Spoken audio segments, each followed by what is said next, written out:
आजकल एक ऐसा ही ट्रेंड भी चल गया है that I'm spiritual but I'm not religious. And like it's just like saying that you're a cricketer and I want to play cricket but I won't practice it. Yeah. It's just like that. It's just like that.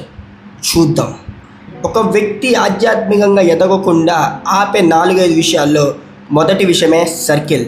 ఎప్పుడైతే ఒక మనిషి ఒక సర్కిల్లో ఉండిపోతాడో, ఒక సర్కిల్లో ఇరుక్కుపోతాడో, ఆ సర్కిల్లోనే think చేస్తూ ఉంటాడో, అప్పుడు ఆ మనిషి ఎప్పుడు కూడా ఎగరలేడు, ఆధ్యాత్మికంగా ఎదగలేడు. ఆ మనిషి ఆ సర్కిల్లో ఇరుక్కుపోయేలాగా చేసేదే రిలీజన్. ఇప్పుడు ఒక రమణ మహర్షి అయినా, జిడ్డు కృష్ణమూర్తి అయినా, ఒక నిసర్గదత్త మహారాజ్ అయినా, ఒక చంద్రమోహన్ జైన్, ఓషో అయినా, అంతెందుకు ఈ మధ్య కాలంలో మనం చూస్తున్నది సద్గురు అయినా కానీ వీళ్ళందరూ రిలీజన్ నుంచి బయటకు వచ్చారు కాబట్టి ఆ ఎంటర్టైన్మెంట్ స్టేజ్ని పొందారు.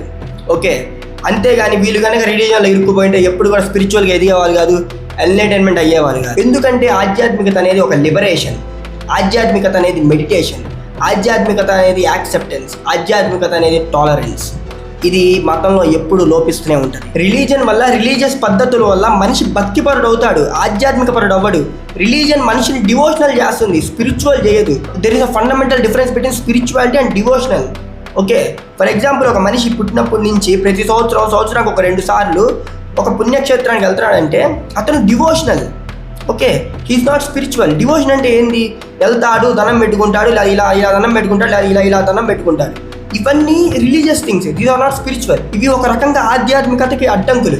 ఎవరైతే గొప్ప వ్యక్తులు స్పిరిచువల్ ఎంటిటీస్గా ఎదిగిన వాళ్ళు ఉన్నారో ప్రపంచవ్యాప్తంగా, వాళ్ళు ఎవరు కూడా ఈ మెథడ్స్ ఫాలో అయ్యి ఎదగలేదు. ఓకే, ఒకవేళ వాళ్ళు కనుక ఈ మెథడ్స్ ఫాలో అయ్యి ఎదుగుంటే వాళ్ళు రిలీజియస్ ప్రీస్ట్స్ అవుతారు, అంతేగాని స్పిరిచువలిస్టులు అవ్వరు. అండ్ ఫైనల్లీ స్పిరిచువల్ అనే దాని యొక్క బేసిక్ మీనింగ్ నువ్వు ఒక పక్షిలాగా నీ రెక్కలతో లిబరేటెడ్ బర్డ్ లాగా ఎగరటం. ఓకే, ఆ ఎగరడానికి ఏదైతే అడ్డంకులు వస్తాయో వాటన్నింటి చిన్నగా తొలగించుకుంటూ పోవాలి. ఆ తొలగించుకునే ప్రక్రియలోనే ముందుగా వచ్చేది రిలీజియన్.